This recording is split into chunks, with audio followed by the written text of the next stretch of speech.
เมียวหลวงปู่ปู่กลับมาค่ำมานี่มันค่ำแล้วเวลาเท่าไหร่แล้วเนี่ย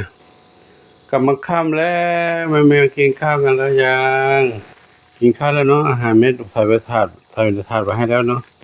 กินแล้วเนาะดูดิอยู่กันไหมอยู่กันครบไหมลูกมณีทรัพย์อ่าหนุ่มหล่อดำขาวบุญส่งแพนด้าหนวดทองใหญ่1 2 3 4 5 6เหมียวแม่สีทองมี6เองเหรอสีสุดารู้ไปไหนสีสุดาอีก1เป็น7อยู่ตรงนี้7เหมียวเนาะพอที่มี8น้องเทาเล็กไปอยู่ในบ้านแล้วเทาเล็กอยู่ในบ้านใหญ่พวกเราก็อยู่ตรงนี้กันเนาะลูกเนาะ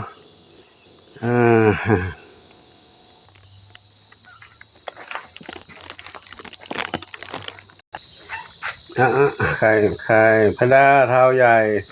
จามจุลีสีลูกสี่เพชรดำน้อยทับทวีส้มขาวใหญ่ทองเล็กจินตลาบุญสม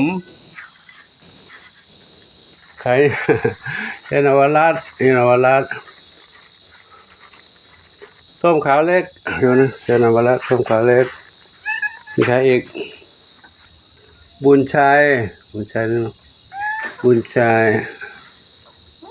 ช่อพกาทองอ่อนเ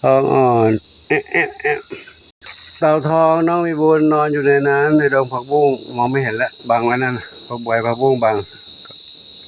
จิ้งหรีดร้องจิด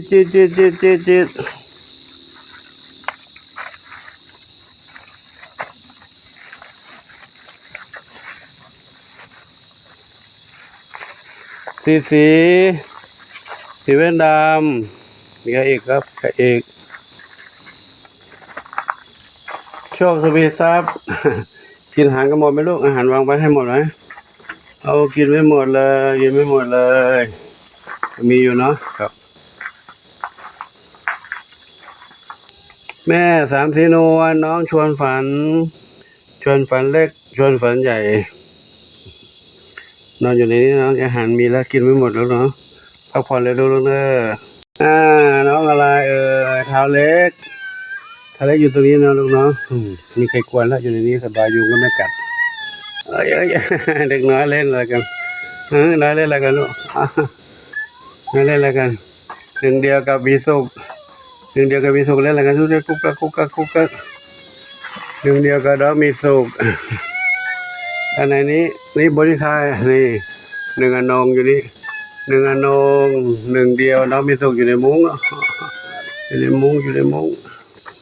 เขานี้ก็ขอนำคลิปสั้นๆวันนี้เนาะไม่ได้ถ่ายยาวให้ท่านให้ทุกคนได้รับชมรับทราบเรื่องราวต่างๆของน้องเหมียวในยามค่ำคืนแล้วเนาะทุ่มแล้วมั้งเนี่ย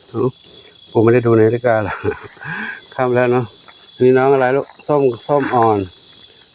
เด็กๆก็เดินเล่นกันนี่แหละยังไม่หลับไม่นอนครับปู่ไปมาหลายที่ก็นี้ช้าไปนิดนึงไม่ได้ถ่ายคลิปให้ดูเนาะเพราะงานแต่ละงานนี่มีเสียงก็คือโคเป็นเสียงเพลงที่เขาเปิดบรรเลงไม่ใช่เพลงบรรเลงก็เพลงบรรเลงสดนี้ยังใช้ได้อยู่แต่ถ้าบรรเลงด้วยเครื่องเสียงที่เขามีเพลงที่เขาจัดจำหน่ายนะอันนั้นไม่สามารถ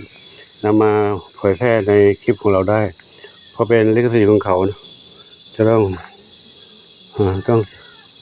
ปิดไปช่องนั้นไม่ได้ดูไม่ได้ถ่ายก็ขอโมทนากับทุกท่านเนาะ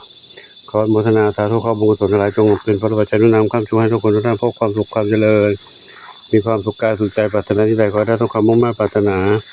ทุกกันทุกคนทุกท่านเทินสาธุขอจุติวัตรีก่อนเนาะเดี๋ยวพบกันใหม่คลิปต่อไปโชคดีมีสุขสาธุอายุวโนสุขังพลัง